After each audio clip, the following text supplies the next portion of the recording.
మన టాలీవుడ్లో ఈ హీరోలు తమ సినిమాలతో పోటీ పడతారు.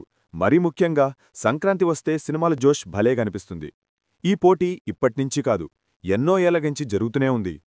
1984లో చిరంజీవి, సూపర్ స్టార్ కృష్ణ మధ్య భారీ పోటీ నెలకొంది. ఖైదీ మూవీ తర్వాత చిరంజీవికి మాస్ ఇమేజ్ రావడంతో హెవీ ఫ్యాన్ బేస్ అయితే పెరిగింది. సూపర్ స్టార్ కృష్ణ 1980స్లో ప్రతి ఇయర్లో వరుస సినిమాల్లో నటించి మరింత స్టార్డం పొందారు. ఏకంగా 1984లో 7 సార్లు ఈ హీరోల సినిమాలు పోటీతో రిలీజయ్యాయి.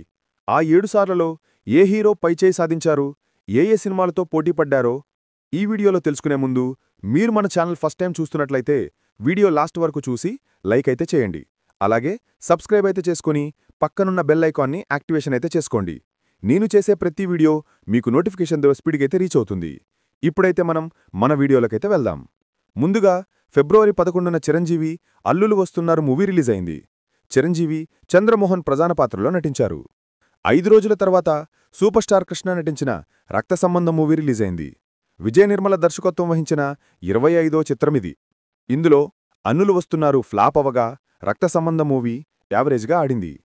రెండవసారి చిరంజీవి నటించిన ఈ హీరో మూవీ మార్చి 23న రిలీజ్ అవగా కృష్ణా జయసుధ కాంబోలో వచ్చిన పులిజూద మూవీ మార్చి 30న 1 వీక్ గ్యాప్లో రిలీజ్ అయింది.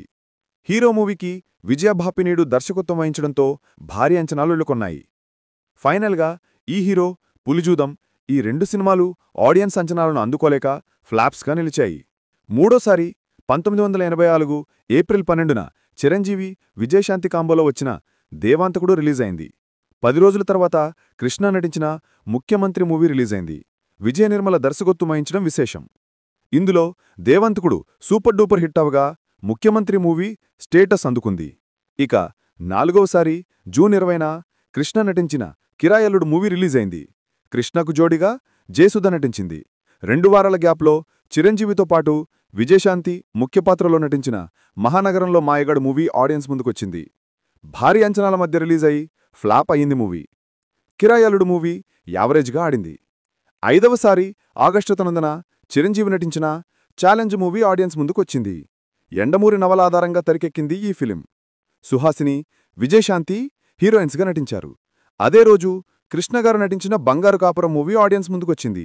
కృష్ణ నటించిన మూవీ ఫ్లాప్ అవగా Chiranjeevi challenge movie blockbuster టాక్ను తెచ్చుకుంది. 6వసారి సెప్టెంబర్ 30న చిరంజీవి ప్రధాన పాత్ర నటించిన ఇంటిగుట్టు మూవీ రిలీజ్ అయింది. వారం ముందు కృష్ణ నటించిన ఉద్దండుడు మూవీ భారీ అంచనాల మధ్య రిలీజ్ అయింది. Intiguttu movie hit అవగా ఉద్దండుడు movie flop అయింది. ఇక ఫైనల్గా 7వసారి కృష్ణ నటించిన కంచుకాగడ సెప్టెంబర్ 28న రిలీజ్ అయింది. కొన్ని కమర్షియల్ సీన్స్తో పాటు శ్రీదేవి ఫైట్ ఎపిసోడ్ మెయిన్ ఎసెట్గా నిలిచింది. అయినాగాని బాక్సాఫీస్ దగ్గర యావరేజ్గా ఆడింది. చిరంజీవి నటించిన నాగు 2 వారాల తర్వాత రిలీజ్ అయింది. నాగు కూడా భారీ అంచనాల మధ్య రిలీజ్ అయి యావరేజ్గా ఆడింది. ఈ 7 సార్ల హోరావోరి బాక్సాఫీస్ ఫైట్లో చిరంజీవి గారి సినిమాలు, కృష్ణగారి సినిమాలు 2 సార్లు హిట్ అవగా 3 సార్లు ఫ్లాప్స్ అయ్యాయి. 2 సార్లు ఈక్వల్ అయ్యాయి. ఈ ఇద్దరు సినిమాలు ఫైనల్గా ఈక్వల్ అయ్యాయి. చిరంజీవి, కృష్ణ నటించిన ఈ సినిమాల్లో మీకు నచ్చిన మూవీ ఏదో కింద కామెంట్ సెక్షన్లో అయితే తెలియజేయండి.